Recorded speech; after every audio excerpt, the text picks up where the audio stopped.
Attention, attention. Je déclare que la réunion du club du livre du vendredi soir peut commencer. Tout d'abord, je fais l'appel. Kitty Fleur Bleue. Je suis présente comme toujours. Matou Pondéré. Présent. Tom l'Insatiable. Présent, capitaine. Et enfin Ricky qui lit vite. Bonjour et au revoir. Quoi? Je quitte le club. J'en ai assez. Dans les livres, les personnages font des choses complètement idiotes. Et c'est pas comme dans la vie. Oh, dans la vie, les gens aussi font des choses idiotes. Et puis ça dépend des histoires. Je viens de lire celle de Blanche-Neige. À mon avis, elle n'a rien fait d'idiot. C'est pas idiot de manger une pomme empoisonnée, mais elle ne le savait pas.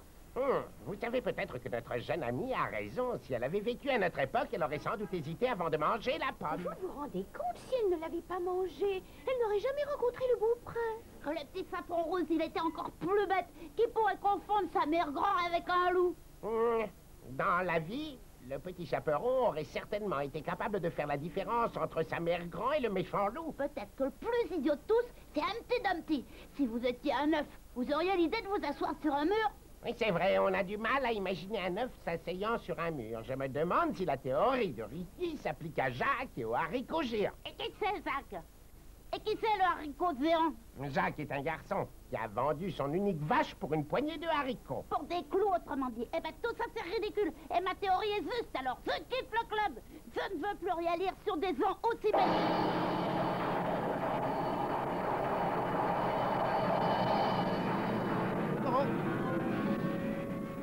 Nous ne sommes ni Dieu ni bête, sachez-le. Mais qui êtes-vous?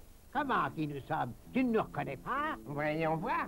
Ah mais oui, il y a Pinocchio, la jolie bergère et un de ses moutons. Et j'en passe et des meilleurs. Mais qu'est-ce que vous faites ici? Mais on n'a pas apprécié ce que vous avez dit, et moi tout particulièrement. Qu'est-ce que tu sais sur les œufs? J'aimerais le savoir. Oui, ne te fâche pas, on disait simplement que dans la vie, ça ne se passe pas comme dans les contes de fées. Je m'appelle Jacques. Je suis celui du haricot géant. Tu crois sincèrement que tu aurais pu améliorer mon histoire? Eh bien, je n'aurais pas commis les mêmes erreurs. Vous êtes d'accord pour lui donner la possibilité de nous le prouver? Oui, oui.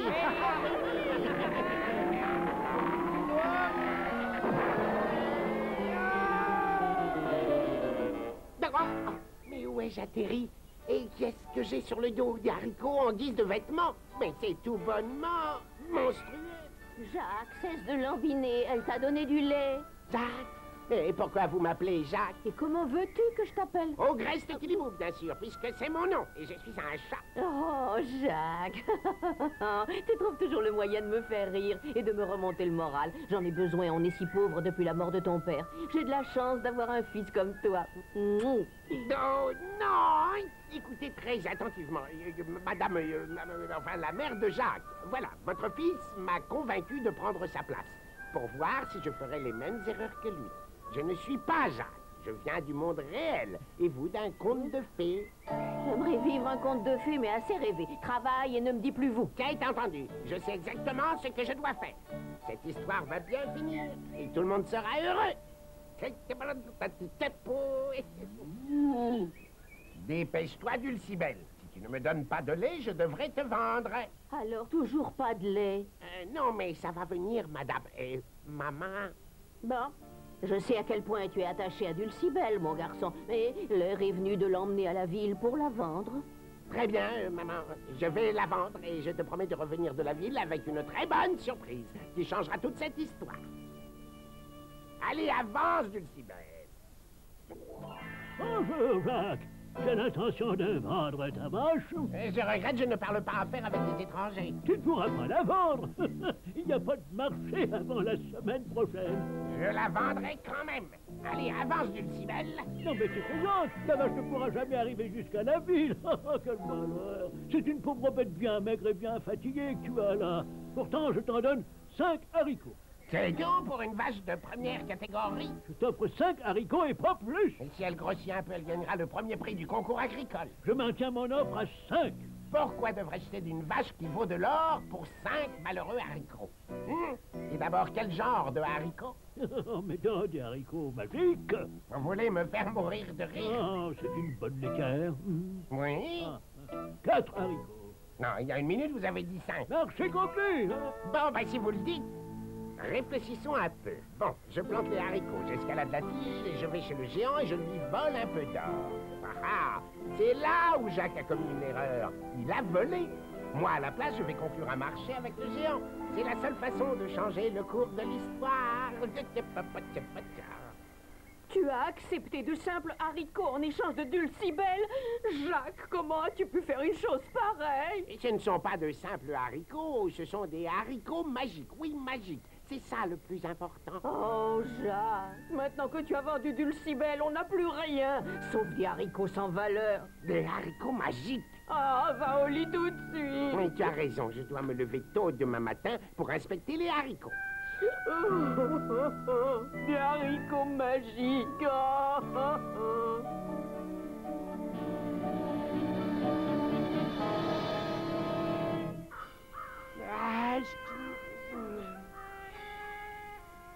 Ça a marché.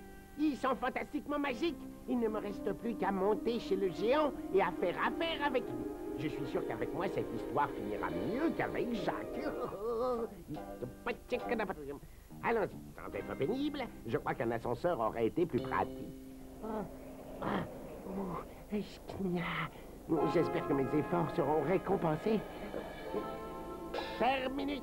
Tout le monde descend au pays du géant riche. Pas question de revenir en arrière.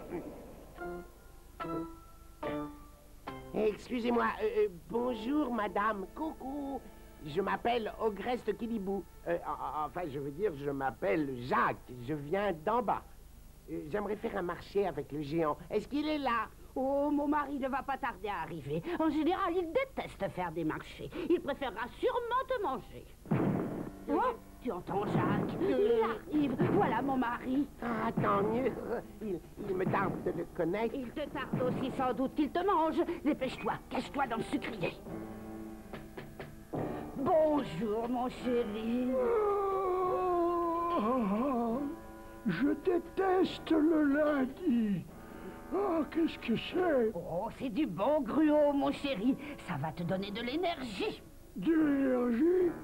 Je vais te montrer si j'ai besoin d'énergie.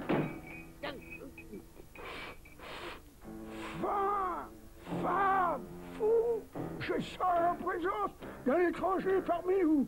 Qu'il soit un prince ou un simple vilain, il finira empâté sur mon pain.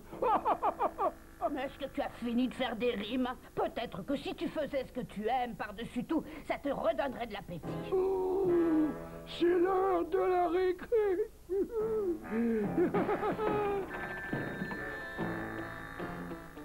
Et bonjour, ravi de faire votre connaissance. Mais qui es-tu? Voilà, je m'appelle Jacques. Je viens de tout en bas, là-bas. Pour affaires, oui, pas en touriste, pour affaires. Je crois que je vais te manger. Non, attendez, j'ai l'intention d'améliorer cette histoire. Vous êtes quelqu'un qui n'a aucun problème de trésorerie. Dans la véritable histoire, l'autre Jacques vous volait de l'or. Il avait tort. Ça m'est égal, je vais te manger quand même. Allons, entre gens intelligents, on peut s'entendre. Ma mère et moi, nous sommes pauvres. Notre ferme ne nous rapporte rien. J'ai vendu notre vache pour des haricots et nous n'avons rien à manger. Moi, j'ai de quoi manger. Avec toi, je crois que je te mangerai pour déjeuner. Grand farceur, je vais vous proposer une affaire très intéressante pour nous deux. J'aimerais vous emprunter quelques-unes de ces pièces d'or. Peut-être que tu seras encore meilleur pour dîner. Et grâce à ce prêt, je pourrais faire de notre ferme une exploitation rentable. Jacques, tu commences à m'ennuyer. Cesse de parler d'argent. C'est mesquin. Que dirais-tu d'aller faire la sieste? Bravo, ma femme. C'est la meilleure suggestion de toute la journée. Tiens, prends cette pièce d'or et sauve-toi vite. Mais madame, c'est du vol, je ne peux pas. Tu préfères voir ta mère mourir de faim, et puis tu ne la voles pas à mon mari, tu lui empruntes, et ça ne le privera pas. Ben, c'est parfait, je lui emprunte une pièce, et je la lui rendrai. Ça améliorera l'histoire. Cette idée me plaît, elle est fantastique. Merci de votre aide. Il n'y a pas de quoi. Oh, regarde où tu mets les pieds. Ben... Oh non! Oh, que je n'aime pas ça. Aïe, aïe, aïe, aïe, aïe, aïe, maman! Maman! Attends! attention, chute de pièce en perspective. Oh. Maman, où es-tu? Réponds-moi. Oh, mais qu'est-ce qui s'est passé? Une énorme pièce d'or est tombée. Oh, maman, la chance est avec De nous. façon un peu écrasante. Si j'arrive à la déterrer, tu n'auras plus à t'inquiéter du tout. Avec une pièce de cette taille, on pourra vivre au moins un siècle.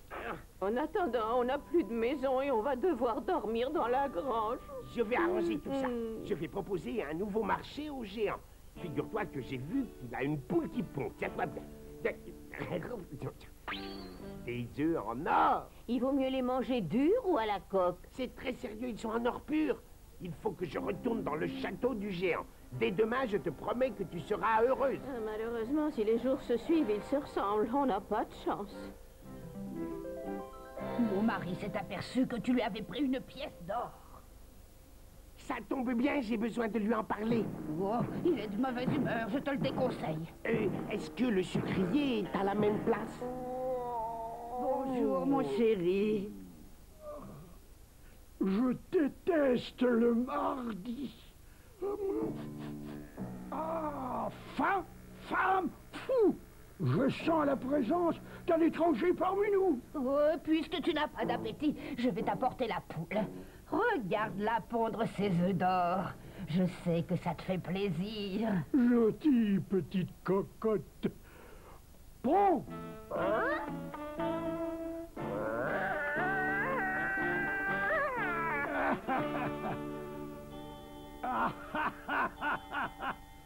Bon de nouveau. Hey! Excusez-moi, bonjour à vous. Ah, c'est toi la vilaine petite canaille qui a osé me voler une de mes pièces d'or? Pardon, je n'ai fait que l'emprunter. Et vous venez de soulever un problème légal important. Est-ce que cette pièce d'or était à vous ou à moi? À moi.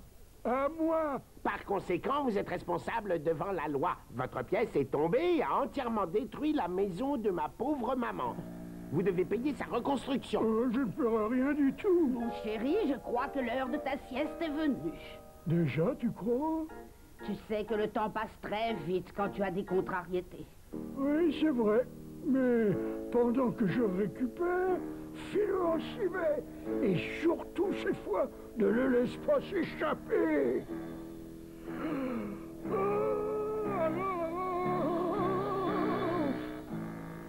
Profite de l'occasion pour partir. Dépêche-toi. Merci, mais je refuse de voler la poule aux œufs d'or. Vous entendez? L'autre Jacques a déjà commis cette erreur. Et je ne veux pas la refaire. Fais ce que tu veux, mais va-t'en avant qu'il ne se réveille. Non. J'apprécie beaucoup l'aide que vous m'apportez, madame. Et il est vrai que je dois repartir avec quelque chose qui améliore l'histoire. Alors, finalement, je crois que le mieux... Jacques, je veux partir avec toi. Oh, mais c'est impossible, malheureusement. Qu'est-ce que j'entends? Je pars avec toi. J'en ai assez de devoir faire les performances continuellement. Mais où est passée ma poule? Et où est passé Jacques? Non. J'ai compris, il a volé ma poule. Et s'il te plaît, sois gentil. Emmène-moi avec toi. Je ferai la fortune de ta mère, c'est promis. Je pondrai des œufs d'or à la douzaine. Pour t'emmener, je dois te voler. Et ça, je regrette, je m'y refuse. Je pars quand même. Ouah. J'attraperai ce sale petit voleur de Jacques. Je suis très fort et un jour ou l'autre, je finirai par l'attraper.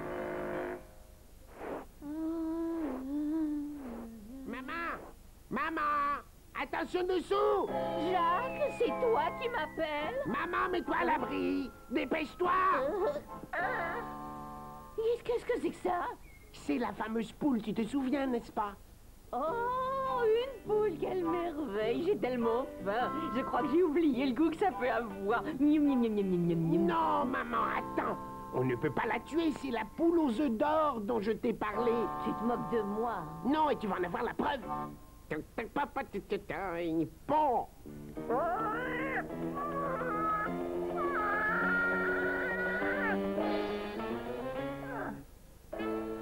Comment? C'est moi qui ai pondu ça?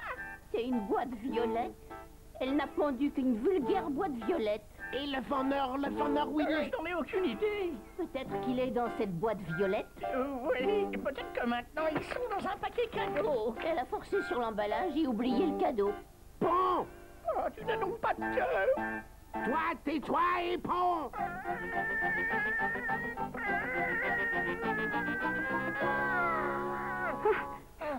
Les boîtes violettes encore et toujours. Oh, mais enfin, quel est le problème? Je crois que je suis angoissé et stressé. Je me suis échappé du château du géant alors que j'ai le vertige. J'étais très secoué à l'atterrissage. Et de plus, ta mère a envie de me manger. J'ai besoin de vacances et de repos. Ta cocotte est une chochotte. Je vais lui donner le repos éternel. S'il vous plaît, cessez de vous disputer immédiatement. Vous allez gâcher mon histoire. Je ne sais pas ce que tu veux dire par là, mais je sais que je n'ai pas fait exprès. Et moi non plus, Jacques, alors excuse-moi s'il te plaît. Oh, mais ce n'est pas votre faute. Rassurez-vous, l'ennui, c'est que je ne peux pas laisser l'histoire se terminer ainsi. Je dois retourner voir le géant chez lui, une toute dernière fois.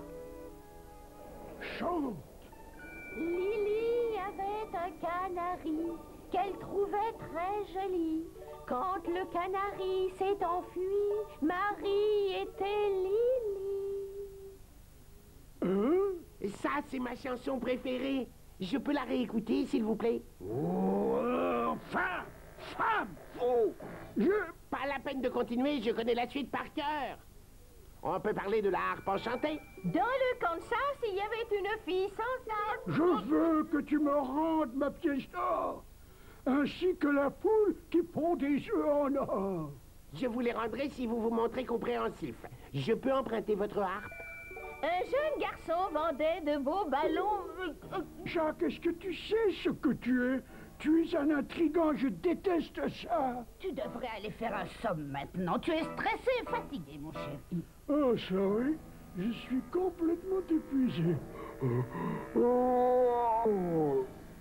C'est la dernière fois que je t'aide à partir vivant de ce château. Mais j'ai besoin de cette harpe. Prends-la. De toute façon, je ne supporte pas sa voix. Merci, je vous promets de vous la rendre. Et merci encore 1000 fois pour tout, madame. Quant à toi, écoute-moi, je t'interdis de chanter. Pour un Suisse, devenir marin, ce n'est pas malin. Oh, Jacques, tu n'es qu'un sale volet. 1, 2, 3, je craque à chaque fois.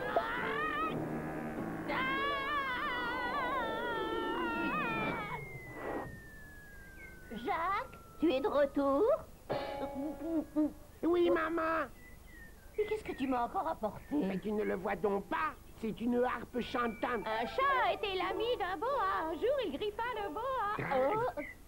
Oh, qu'est-ce que tu comptes faire d'une chose aussi inutile? Je formerai un groupe autour de la harpe et j'organiserai des concerts qui rapporteront. Quand on aura assez d'argent, je rendrai ce que je dois au géant et on sera heureux toute notre vie.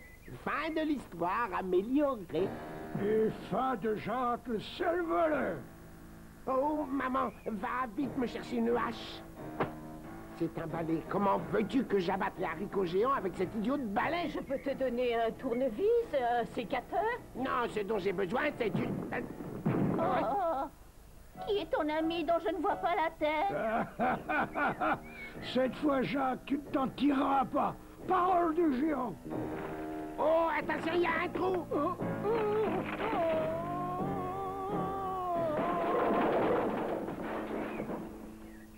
Oups. Ma grange, ma belle petite grange. Oh, non, pas la harpe chantante, non. J'ai connu un gars du nom de Jacques. C'était notre tout dernier espoir. Pour toi, l'avenir est désormais sans espoir. Tu as tout gâché, absolument tout. Tu entends même cette histoire? Je suis désolé, je ne voulais vraiment pas.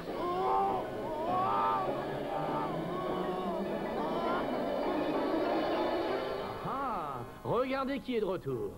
Alors, mon histoire s'est passée comment?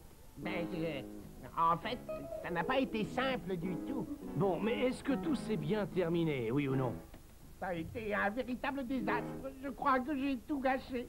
Je savais comment tout résoudre, mais les personnages ont refusé de coopérer avec moi. Est-ce que tu veux dire qu'ils ont fait ce que font les gens dans la vie? Oui, c'est exactement ça. Je crois que les personnages des livres sont comme les gens.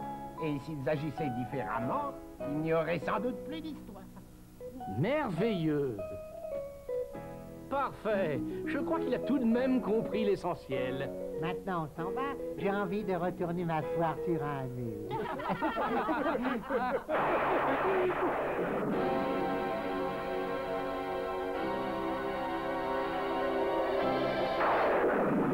S'il te plaît, ne quitte pas notre club. Est-ce que vous les avez vus? Mais vu qui?